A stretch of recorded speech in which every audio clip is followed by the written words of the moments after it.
Bem-vindos! Hoje a gente vai mergulhar fundo numa história fascinante.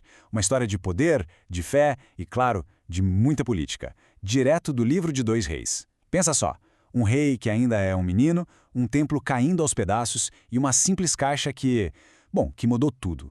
É um relato incrível sobre o que é ser líder, sobre ter fé e sobre as concessões, às vezes brutais, que o poder exige. Olha só como a gente vai acompanhar essa jornada do rei Joás. Vai ser em 5 atos, basicamente. Primeiro a gente vai ver o mandato dele, a missão sagrada que ele recebeu ainda criança, depois o fracasso burocrático, como quase tudo deu errado. Aí vem a parte genial, a solução inovadora. E, para fechar, vamos analisar o acordo pragmático que ele teve que fazer e, claro, a lição final que define todo o legado complexo que ele deixou.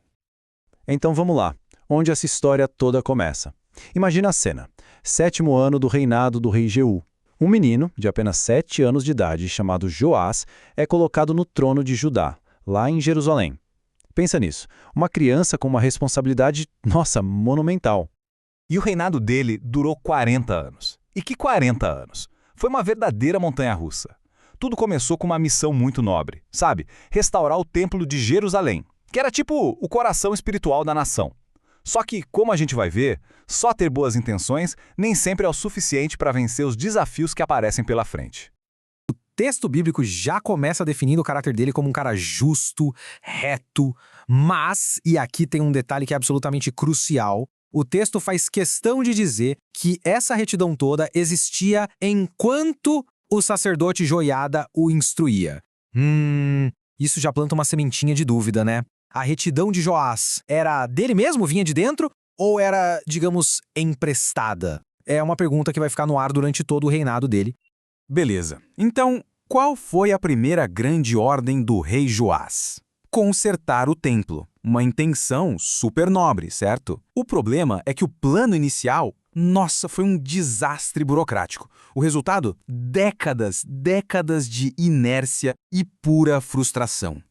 A ideia inicial, no papel, parecia até fazer sentido. Era um sistema descentralizado, sabe? A lógica era: cada sacerdote coleta dinheiro com seus conhecidos, com sua rede de contatos, e usa essa grana para consertar o que precisava no templo. Na teoria, parecia super eficiente. Só que a realidade foi outra, completamente diferente. O texto dá um salto no tempo, e que salto! De repente, a gente tá no 23º ano do reinado de Joás. E aí ele tem que encarar um fato alarmante. Passaram-se mais de 2 décadas e simplesmente nada tinha sido feito. 23 anos! Imagina? 23 anos de uma ordem real sendo ignorada. E é aqui que o texto original em hebraico nos dá uma pista. Uma pista fundamental. A palavra que o texto usa é bedeek, e bedeek não é uma palavra genérica para reparos, não. O significado literal é brecha, fenda, fissura. Ou seja, o templo não estava só velho, ele estava literalmente rachando. É uma metáfora perfeita para o próprio sistema que deveria consertar o templo, um sistema que também estava cheio de brechas. Então, o que eles fazem? Diante de décadas de fracasso, o rei e o sacerdote Joiada resolvem criar um sistema radicalmente novo. A solução não foi tentar consertar o que não funcionava. Foi uma mudança completa de paradigma. O foco agora? Transparência e responsabilidade. E a ideia foi simplesmente brilhante. Olha só que sistema genial. Primeiro, a caixa. Joiada pegou um cofre, fez um buraco na tampa e colocou do lado do altar. Segundo, o depósito direto. As pessoas traziam dinheiro e colocavam direto na caixa. Nada de intermediários. Terceiro, contagem pública. O escriba do rei e o sumo sacerdote juntos abriam a caixa, contavam e ensacavam o dinheiro, tudo às claras. E por último, pagamento direto. O dinheiro contado ia direto para os supervisores da obra, que pagavam os carpinteiros, os pedreiros, todo mundo. Acabou a burocracia. O dinheiro ia do povo direto para a obra, com fiscalização do Estado e do templo. E, mais uma vez, o hebraico original nos dá uma dimensão mais profunda. O termo usado é Kesef Kodashim, que literalmente é prata das coisas sagradas. Isso mostra que não era só uma ofertinha voluntária. Não, eram todos os tipos de contribuições sagradas. Impostos, resgates, ofertas, tudo. O que isso quer dizer? Que a nova medida era séria. Todo o dinheiro sagrado, sem exceção, agora passava por esse sistema único e, principalmente, confiável. E a gestão do dinheiro era super focada. O objetivo era um só: consertar o bedeque, lembra? as rachaduras? Então todo centavo ia para mão de obra e material, madeira, pedra, nada de gastar com luxo tipo taças de prata ou vasos de ouro. E o mais impressionante de tudo, o texto diz que os supervisores eram tão confiáveis que nem precisava de auditoria, porque eles agiam com total fidelidade. A confiança de repente substituiu a burocracia, e o sistema finalmente funcionou. Mas sabe como é, né? Parece que quando uma coisa se ajeita, outra desanda. Exatamente quando o templo tá lá, restaurado, bonito, uma nova realidade, uma realidade política devastadora, bate à porta. Todo o sucesso da reforma interna vai ser testado por uma crise externa. E essa crise vai forçar o rei Joás a tomar uma decisão desesperada. A ameaça era uma invasão estrangeira. E não era qualquer invasão. O rei Hazael, da Síria, era um cara conhecido pela brutalidade, líder de um império em expansão. Ele já tinha conquistado a cidade de Gat e agora estava marchando direto para Jerusalém. A coisa era séria, uma ameaça existencial mesmo. E o exército de Judá, bom, não era páreo para ele. E aí, para salvar a cidade, Joás toma uma decisão que é, ao mesmo tempo, drástica e profundamente irônica. Ele pega todos os tesouros do templo, sim, do mesmo templo que ele tinha acabado de restaurar com tanto esforço. Todos os objetos sagrados que gerações e gerações de reis dedicaram, ele junta tudo e manda para Hazael, basicamente um suborno gigantesco para que o inimigo desse meia volta e fosse embora.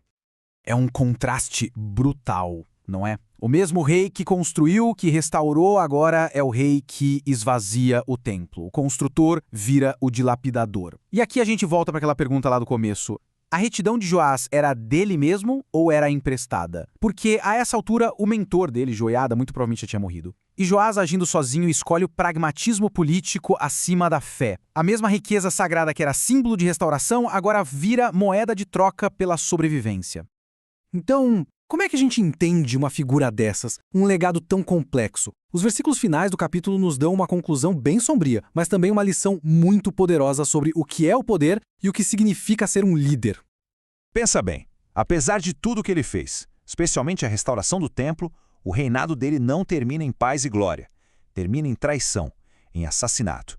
E o pior, ele não é morto por um inimigo estrangeiro. Ele é morto pelos seus próprios servos, seus próprios oficiais, dentro do seu próprio palácio em Bet-Amiulo. E esse é um ponto muito característico da narrativa hebraica. Os líderes raramente são apresentados como heróis perfeitos ou vilões completos. Eles são figuras complexas, de carne e osso, que vivem naquela tensão constante entre o ideal divino e a dura realidade da política, da guerra, do dia a dia. Joás foi exatamente isso. Ele foi os dois lados da moeda, o restaurador piedoso e o sobrevivente pragmático. A lição central aqui é bem clara. A história de Joás mostra que liderar, muitas vezes, é ter que navegar nesse conflito entre construir o que é sagrado e proteger o que é secular. Mesmo as melhores intenções podem acabar sendo comprometidas pelas exigências brutais do poder e da simples sobrevivência. A grande obra da vida dele, a restauração do templo, foi em parte desfeita por ele mesmo. E por quê? Para salvar seu povo, para salvar sua cidade. E isso nos deixa com uma pergunta que, francamente, é tão relevante hoje quanto era na época do rei Joás. Como um líder consegue equilibrar a restauração do coração espiritual de um povo com as necessidades cruas, duras, da sobrevivência nacional? A história dele não dá uma resposta fácil de jeito nenhum, mas ela nos deixa essa reflexão sobre as escolhas difíceis e muitas vezes contraditórias que o poder impõe.